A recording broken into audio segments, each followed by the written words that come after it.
दोस्तों, इस आदमी के हाथों पर बचपन से ही उंगलियां नहीं बल्कि बड़े बड़े नुकीले तलवार और कैंचियां मौजूद थीं। लेकिन एक लेडी ने उस क्रिएचर वाले इंसान की पूरी लाइफ ही बदल दी। इस मजेदार कहानी की शुरुआत होती है पैग नाम की एक लेडी को दिखाते हुए। पैग तो घर घर में जाकर अपनी ब्यूटी प्रोडक्ट्स बेचा करती थी, लेकिन कुछ महीनों से उसकी ब्यूटी प्रोडक्ट्स कोई खरीद ही नहीं रहा होता। पैग का तो इन सारी बिजनेस में बहुत ही बड़ा लॉस होने लगा था। अब इसी तरीके से एक दिन निराश होकर पैग अपने गाड़ी में आके बैठ जाती है, पर तभी उसकी नजर पहाड़ पर बने हुए एक छोटे से घर में गई। पैग को मन कर रहा था कि वो जाकर देखे कि आखिर वहाँ है क्या।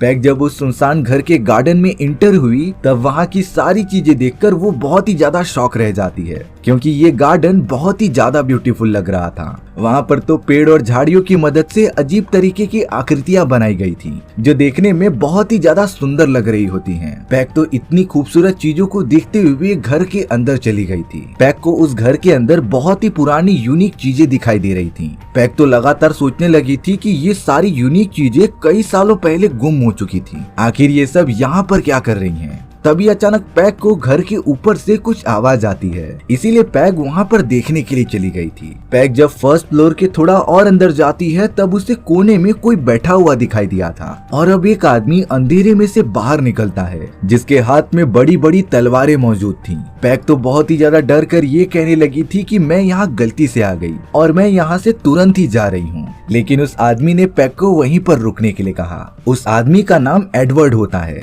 जब एडवर्ड थोड़ा पास आया तब पैग ने देखा कि उसने अपने हाथों में कोई तलवार नहीं ली है, बल्कि एडवर्ड की उंगलियों की जगह पर वो सारी तलवार और कैंचियां लगी थी। एडवर्ड बताता है कि मुझे बचपन से ही अजीबोगरीब तरीके की बीमारी थी और मेरा जन्म भी इन्हीं सारी चीजों के साथ हुआ। पैग यहाँ पर एक तरीके से समझ गई थी कि एडवर्ड उसके लिए खतरा नहीं है, वो तो शायद इतने टाइम से इसी घर के अंदर मौजूद था। पैग ने देखा कि एडवर्ड के चेहरे पर बहुत सारे कटे हुए निशान मौजूद हैं। ये सारी चीजें जरूर एडवर्ड की नुकीली उंगलियों की वजह से हुआ होगा। पैग तो बड़े आराम से एडवर्ड को अपने पास बुलाती है और उसके चेहरे पर लगे हुए घावों को सुराने लगी थी। एडवर्ड भी अब पैग के साथ काफी कंफर्टेबल हो गया था। पैग ने तो डिसाइड किया कि वो एडवर्ड को अपने साथ घर पर लेकर चली जाएगी, इसीलिए पैग पहली बार एडवर्ड को उसके घर से बाहर निकाल के अपने कार में बिठा देती है। एडवर्ड वहाँ पर मौजूद सारी चीजों को काफी अजीब तरीके से देख रहा था, क्योंकि शायद वो इतने सालों से अपने घर से बाहर ही नहीं निकला होता है, और इसीलिए एडवर्ड के लिए छोटी सी छोटी चीज भी बहुत ही ज्यादा यूनिक और नई थी। पैग तो सीधा एडवर्ड को लेकर अपने घर पर पहुंच जाती है। पैग तो एडवर्ड को अपने घर पर लाकर उसे पहनने के लिए कुछ कपड़े भी देती है, लेकिन सबसे बड़ी प्रॉब्लम ये थी कि एडवर्ड के हाथ बहुत ही नुकीले थे, जिससे कि वो कपड़ों को प्रॉपरली पहन नहीं पा रहा था। पैग तो बड़े प्यार से एडवर्ड की मदद करने लगी थी। अब डिनर टाइम पे पैग एडवर्ड को अपने हस्बैंड और बेटे से मिलाती है। भले ही एडवर्ड एक रोबोट था, लेकिन पैग तो उसके साथ एकदम इंसानों की तरह ही बिहेव कर रही थी, क्योंकि वो रोबोट और इंसानों में डिफरेंशिएट नहीं करना चाहती थी। पैग ने तो सभी के साथ एडवर्ड को भी इंसानों वाला खाना खाने के लिए दे दिया था, पर हमेशा की तरह एडवर्ड के नुकीले हाथों की वजह से वो खाना बिल्कुल भी नहीं खा पाता। यानी कि इंसानी लाइफ में एडजस्ट होने के लिए एडवर्ड को नुकीली उंगलियों से छुटकारा पाना पड़ेगा। अब डिनर करने के बाद पैग के हस्बैंड गार्डन में आकर अपना काम करने लगे थे। उन्हें पेड़ पौधे काट कर शेप देना बहुत ही ज्यादा पसंद था। एडवर्ड भी अब गार्डन में आ जाता है। उसने जब पैग के हस्बैंड को पौधे काटते हुए देखा तब एडवर्ड भी अपना असली टैलेंट दिखाने लग जाता है। एडवर्ड ने तो अपने नुकीले हाथों की मदद से वहाँ पर मौजूद सारे झाड़ को काटना स्टार्ट कर दिया था। बहुत ही कम समय में उसने एक हरे भरे झाड़ को डायनासोर में क्रिएट कर दिया होता है, जो दिखने में बहुत ज्यादा अच्छा लग रहा था। पैग के हस्बैंड भी एडवर्ड की इस एबिलिटी को देखकर काफी इम्प्रेस हो चुके थे। अब तो एडवर्ड ने और भी सारे पेड़ पौधों और झाड़ों को काटकर पैग के पूरे परिवार की आकृति बना दी होती है। अब तो शायद पैग के बच्चे भी एडवर्ड को काफी पसंद करने लगे थे। अब यहाँ बहुत ही कम समय में पैग के आस पड़ोस में एडवर्ड की बातें फैल जाती हैं। इसीलिए पैग की बहुत सारी सहेलियां उसके घर पर आकर ये कह रही थी कि तुम हमें जल्द से जल्द अपने नए मेहमान से मिलाओ जो बहुत ही ज्यादा टैलेंटेड है। पैग बोल रही थी कि अभी नहीं। तब जाकर वो आस पड़ोस वाली औरतें कहती हैं कि आज हम तुम्हारे घर पे डिनर के लिए आ रहे हैं और डिनर के समय तुम हमें उस नए मेहमान से जरूर मिलवाओगी। पैग ने तो इस बात के लिए हाँ भी नहीं किया था, जैसे कि उन लोगों ने खुद को ही इनवाइट कर लिया। अब मजबूरन पैक को डिनर तैयार करना पड़ता है। लेकिन एडवर्ड इन सारी चीजों में पैक की बहुत ज्यादा मदद कर रहा था। एडवर्ड ने तो अपनी नुकीली उंगलियों की वजह से बहुत सारे वेजिटेबल्स काट दिए होते हैं, जिससे कि पैक का बहुत सारा काम आसान हो जा रहा था। अब यहाँ पैक किचन में एडवर्ड के सामने एक कैन को ओपन कर रही होती है, जिसे काटते समय एडवर्ड बहुत ही बारीकी से देख रहा था।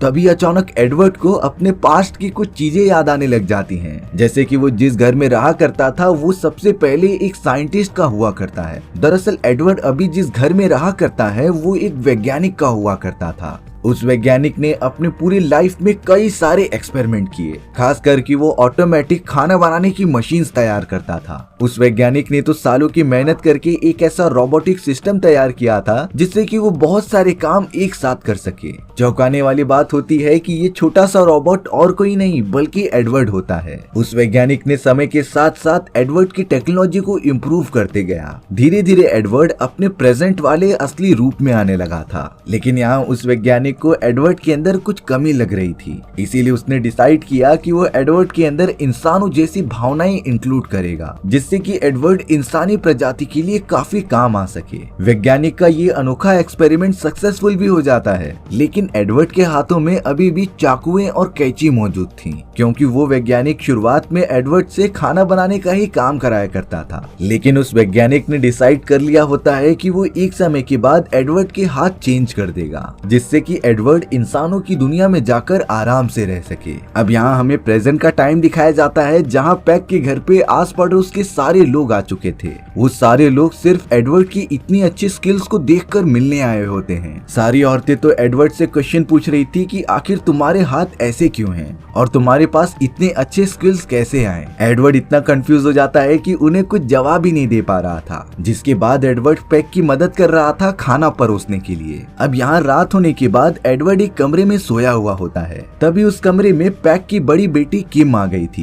किम दरअसल बहुत ही लंबे ट्रिप के बाद अपने घर पर आई हुई होती है, जिसे कि अभी एडवर्ड के बारे में बिल्कुल भी नहीं पता था। एडवर्ड तो किम के ही कमरे में मौजूद था और बेड पर ही आराम से सोया था। किम शुरुआत में तो एडवर्ड को नहीं देखती, इसीलिए वो एकदम कंफर्टेबल होकर अपने सारे कपड़े उतारने लगती है और मेकअप भी करने लगती है। पर तभी अचानक किम की नजर एडवर्ड पर गई। वो तो बहुत ही ज्यादा चिल्लाकर कमरे से बाहर आ जाती है। थोड़ी देर बाद जाके किम की मॉम पैग ने बताया कि ये एडवर्ड है और ये पिछले कई हफ्तों से हमारे साथ ही रह रहा है। सारी सिचुएशन अंडरस्टैंड करने के बाद किम अब नॉर्मल हो चुकी थी। उसे भी समझ आ चुका था कि एडवर्ड हमारी फैमिली के लिए जरा भी खतरा नहीं है। एडवर्ड ने तो अगले दिन अपने गार्डन के पेड़ों को काटने के साथ साथ मोहल्ले के सारे पेड़ पौधों को काटकर उन्हें डिजाइन दे दिया होता है। आस पड़ोस के सभी लोग एडवर्ड के इस टैलेंट को देखकर बहुत ही ज्यादा इम्प्रेस हो चुके थे। किम भी अब एडवर्ड की इज्जत करने लग जाती है। एडवर्ड लगातार पेड़ पौधों को काटकर उन्हें डिजाइन देता जा रहा था। तभी उसके पास एक कुत्ता आता है जिसके बाल बहुत ही ज्यादा बढ़ चुके थे।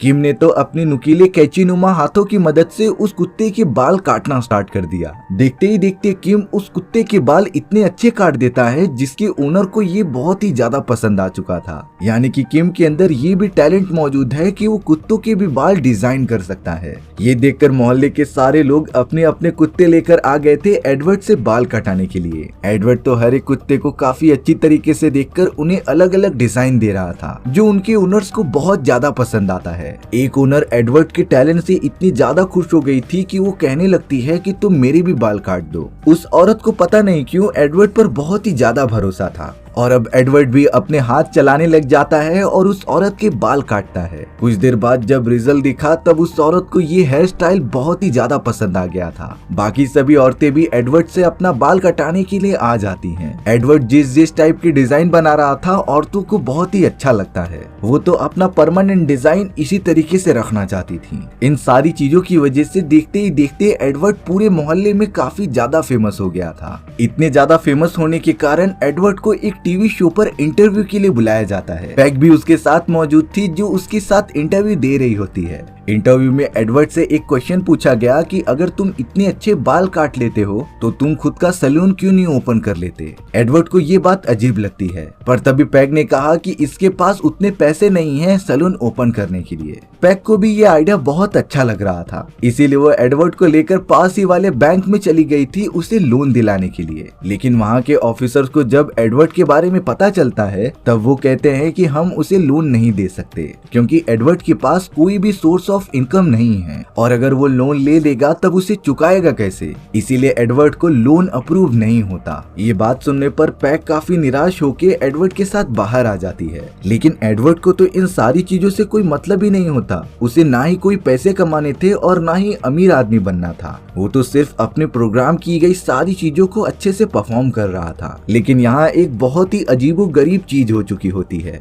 एडवर्ड को किम से प्यार हो जाता है। किम भी कहीं न कहीं एडवर्ड के इस अनोखे टैलेंट और स्किल्स को देखकर उसे पसंद करने लगी थी। वो दोनों तो अपना बहुत सारा समय साथ में ही गुजारते थे। अब हमें किम का एक दोस्त बेन दिखाया जाता है जो इस बात से बहुत ज्यादा जल रहा था कि किम और एडवर्ड एक साथ हैं। बेन कैसे भी करके एडवर्ड और किम को एक दूसरे से अलग करना चाहता था। इसीलिए बेन किम को कहता है कि तुम मेरे घर पर आओ मेरे पेरेंट्स से मिलने के लिए, फिर मैं चोरी छुपके अपने फादर की कार की चाबी चुरा लूंगा, जिसके बाद हम कार में बैठकर कहीं दूर निकल जाएंगे। हम दोनों को इससे बहुत सारा वक्त साथ में गुजारने का मौका भी मिल सकता था। लेकिन बेन किम से बता रहा था कि वो दरवाजा ओपन करने के लिए हमें तुम्हारे दोस्त एडवर्ड की जरूरत पड़ेगी, क्योंकि वो अपने हाथों की मदद से लॉक को ओपन कर सकता है। किम तो इन सारी बातों को पॉजिटिव वे में ले रही थी, इसीलिए वो जाकर एडवर्ड को कहने लग जाती है कि मुझे तुम्हारी जरूरत है एक छोटे से काम के लिए, मुझे एक दरवाजे का लॉक ओपन करना है। एडवर्ड तो इन सारी चीजों से एकदम अनजान था।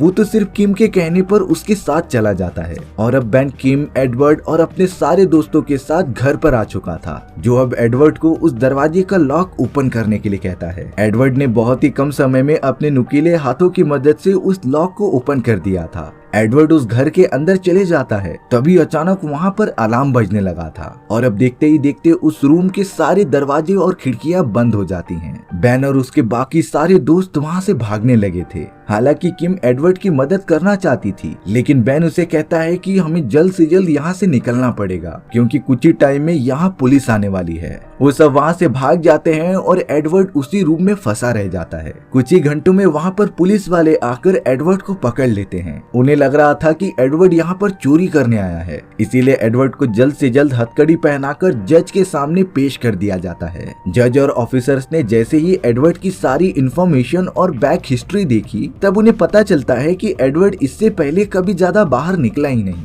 और वो तो एक मासूम सा रोबोट है जिसे कि सही गलत में कुछ फर्क नहीं पता। अब इन सारी चीजों को मद्देनजर रखते हुए एडवर्ड को वो सजा नहीं दे सकते, इसीलिए एडवर्ड को बाइज्जत बली कर दिया जाता है। पैग को जब ये बात पता चली तब वो पुलिस स्टेशन से जाकर एडवर्ड को अपने घर पर लेकर आ जाती है। पैग को भी भरोसा नहीं हो रहा था कि एडवर्ड चोरी का काम कर सकता है, पर एक अच्छी बात होती है कि एडवर्ड ने अपना मुंह नहीं खोला था कि इन सारी चीजों के पीछे किम और बेन के दोस्त मौजूद थे। थोड़ी देर बाद किम एडवर्ड के पास आकर उसे थैंक यू कहती है कि उसने उसका नाम नहीं लिया, नहीं तो किम और उसके दोस्त बहुत ही ज्यादा खतरे में पड़ जाते। जब किम ने यहाँ पर एडवर्ड को सच्चाई बताई कि वो और उसके दोस्त वहाँ पर सच में चोरी करने गए थे, तब एडवर्ड यहाँ थोड़ा सा शॉक रह जाता है, पर वो तो एक मासूम सा रोबोट था, उसे सही गलत में फर्क कैसे पता। एडवर्ड ने यहाँ पर किम की जान बचाई होती है, इसीलिए अब किम उससे तो और भी ज्यादा प्यार करने लगी थी। लेकिन एडवर्ड के मन के अंदर एक अजीब सी भावना उठने लगती है। अब यहाँ देखते ही देखते क्रिसमस का समय आ चुका था। एडवर्ड तो कुछ घंटों से गार्डन के अंदर एक बहुत ही बड़े बर्फ के पुतले को बना रहा होता है, जिसे अपनी नुकीली उंगलियों से काटते समय बर्फ के बहुत सारे छोटे छोटे टुकड़े हवा में उड़ रहे थे। किम एडवर्ड को काम करता हुआ देखकर गार्डन में आ जाती है। जो टुकड़े हवा में उड़ रहे थे उसे देखकर किम बहुत ही ज्यादा इम्प्रेस हो जाती है। उसे लग रहा था कि ये सारी चीजें एडवर्ड ने सिर्फ उसके लिए की हैं। लेकिन एडवर्ड को तो जरा भी नहीं आइडिया होता कि किम नीचे मौजूद है और वो ये सारी चीजें एंजॉय कर रही थी। वो तो लगातार उस पुतले को काटने में लगा हुआ था। थोड़ी देर में ही वहाँ पर बेन आ जाता है, जो एडवर्ड और किम को एक साथ देखकर उसके ऊपर चिल्लाने लगा था। अब यहाँ एडवर्ड को पहले ही पता होता है कि बेन एक अच्छा आदमी नहीं है, इसीलिए वो गुस्से में आकर बेन के ऊपर चिल्ला के अपना हाथ झटक देता है। एडवर्ड को सच में कोई अंदाजा नहीं था कि किम उसके नीचे ही मौजूद है। और अब एडवर्ड की एक नुकीली उंगली किम के हाथ पर जाकर लग गई थी, जिससे कि किम के हाथ पर बहुत सारा खून बहने लगा था। बेन तो इस बात से बहुत ही ज्यादा गुस्सा हो जाता है एडवर्ड पर। वहीं पैग अपनी बेटी किम को घर के अंदर लेकर जाती है उसका मरहम पट्टी करने के लिए। किम लगातार अपनी मदर को कह रही थी कि एडवर्ड ने ये सारी चीजें जानबूझकर नहीं की, ये सब तो अनजाने में हो गया। वहीं दूसरी तरफ अब बेन को एक मौका मिल गया होता है एडवर्ड को किम की लाइफ से दूर करने का। बेन तो एडवर्ड को बुरा भला कहने लगा था कि तुम यहाँ से चले जाओ, तुम एक रोबोट हो और किम एक इंसान, तुम दोनों का मेल कभी नहीं हो सकता, और तो और तुम इंसानों के साथ बिल्कुल भी नहीं रह सकते। बेन की इन सारी बातों को सुनकर एडवर्ड बहुत ही ज्यादा दुखी हो जाता है। वो तो अब वहाँ से दूर जाने लगा था। एडवर्ड के मन को इन सारी चीजों से ठेस पहुंची हुई होती है। उसने तो पैग द्वारा पहनाए गए अपने सारे कपड़ों को फाड़ दिया, और तो और मोहल्ले के अंदर एडवर्ड ने जिन पेड़ पौधों के ऊपर डिजाइन बनाए थे वो तो उसे भी लगातार खराब करता हुआ आगे बढ़ रहा था। एडवर्ड को तो अब सच में कुछ भी नहीं समझता। मोहल्ले में रहने वाले सारे लोग जो एडवर्ड का पहले दोस्त हुआ करते थे वो एडवर्ड से अब थोड़ा सा डरने और नफरत करने लग जाते हैं। एडवर्ड ने जिस तरीके से मोहल्ले में तबाही मचाई थी उसे देखकर मोहल्ले वाले पुलिस वालों को कॉल कर देते हैं। किम जब घर के बाहर आई तब उसे एडवर्ड कहीं भी नहीं दिखाई देता। बेन ने बताया कि मैंने एडवर्ड को हमेशा हमेशा के लिए यहाँ से भगा दिया है और वो आगे से फिर तुम्हारी लाइफ में कभी नहीं आएगा। किम बेन के इस हरकत पे बहुत ही ज्यादा गुस्सा होती है। किम ने तो अब बेन से अपना सारा रिश्ता तोड़ दिया था, पर अब वो एडवर्ड के बारे में फिक्र करते रहती है कि वो कहाँ पर मौजूद होगा। वहीं दूसरी तरफ हमें एडवर्ड को दिखाया जाता है जो मायूस होकर सड़क के किनारे बैठा था। एडवर्ड सोच रहा होता है कि मैं अपनी दुनिया में ही ठीक था। तभी अचानक एडवर्ड के पास एक प्यारा सा कुत्ता आकर बैठ जाता है। एडवर्ड ने देखा कि उस कुत्ते के बाल बहुत ही ज्यादा बड़े हैं, इसीलिए वो अपने हाथों की मदद से उसके थोड़े बाल काट देता है। एडवर्ड का सारा गुस्सा शांत हो गया था उस मासूम से कुत्ते को देखकर, और अब उसने डिसाइड किया कि वो वापस किम के पास लौट चलेगा। किम घर पर अकेली थी क्योंकि उसके सारे फैमिली वाले एडवर्ड को ढूंढने गए होते हैं। जब एडवर्ड किम के सामने आता है तब वो बहुत ही ज्यादा इमोशनल हो जाती है। किम तो एडवर्ड को अब हद से ज्यादा पसंद करने लगी थी। किम ने एडवर्ड से कहा कि तुम मुझे अपने गले से लगा लो। तब जाकर एडवर्ड कहता है कि मेरे हाथ तुम्हारी बॉडी को नुकसान पहुंचा देंगे, इसीलिए हमारा मिलना बिल्कुल भी नामुमकिन है। तब जाकर किम यहाँ एडवर्ड को भरोसा दिलाती है कि कुछ भी नहीं होगा, और फिर वो दोनों बड़े प्यार से गले लग गए थे। वहीं दूसरी तरफ अब हमें बेन और उसके दोस्तों को दिखाया जाता है। बेन एडवर्ड और किम दोनों को ही मजा चखाना चाहता था, इसीलिए वो नशे में अपने दोस्तों के साथ कार लेकर उस मोहल्ले में आ जाता है जो एडवर्ड के बनाए गए सारे डिजाइन्स को डिस्ट्रॉय करता जा रहा था। उसे ये अंदाजा हो चुका होता है कि बेन कार लेकर तबाही मचा रहा है, और अब तो उस रास्ते पर किम का भाई भी मौजूद है। और अब बेन तेजी से कार लेकर किम के भाई की तरफ बढ़ रहा था, लेकिन वहाँ एक्सीडेंट होता उससे पहले एडवर्ड किम के भाई को कूदकर बचा लेता है।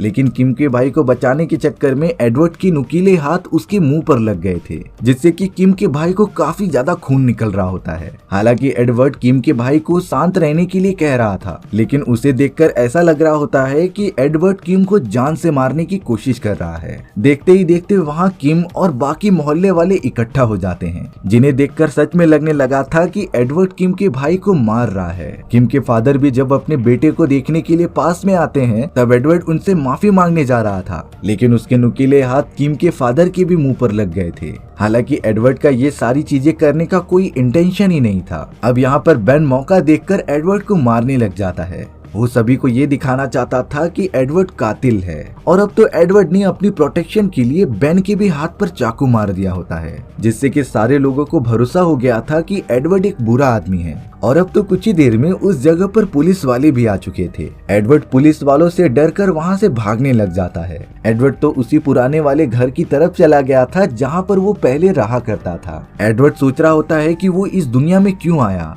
वो अपने घर के अंदर बहुत ही अच्छी लाइफ जी रहा था। दरअसल वो घर उस वैज्ञानिक का होता है जिसने रोबोट की अलग ही दुनिया बनाई थी, लेकिन जब उस वैज्ञानिक ने एडवर्ड को पूरी तरीके से इंसान बनाने के लिए उसके नुकीले हाथों को निकालकर इंसानी हाथ लगाना चाहा, तभी अचानक उस वैज्ञानिक की हार्ट अटैक की वजह से मौत हो गई थी, और इसी वजह से एडवर्ड को वो इंसानी हाथ नहीं लग पाया। किम को अपनी मदर से ये पता चल गया था कि एडवर्ड भागकर अपने पुराने वाले घर में ही गया होगा, इसीलिए किम जल्द से जल्द एडवर्ड के पास उस घर में पहुंच जाती है। किम तो एडवर्ड को बड़े मासूम तरीके से एक कोने में बैठा हुआ देखती है। किम तो एडवर्ड को समझा रही होती है कि तुम्हारी कोई भी गलती नहीं थी, सभी लोगों को गलत फहमी हो चुकी है। पर तभी अचानक वहाँ बेन बड़ी गुस्से में आ जाता है, जिसके हाथ में गन मौजूद थी। वो तो लगातार एडवर्ड को जान से मारने के लिए उस पर गोलियां चलाते जा रहा था। बेन और किम जल्द से जल्द वहाँ से बचकर दूर चले जाते हैं, पर अब किम नहीं चाहती थी कि एडवर्ड को कुछ भी हो, इसीलिए वो बेन के साथ जाकर हाथापाई करने लगी थी।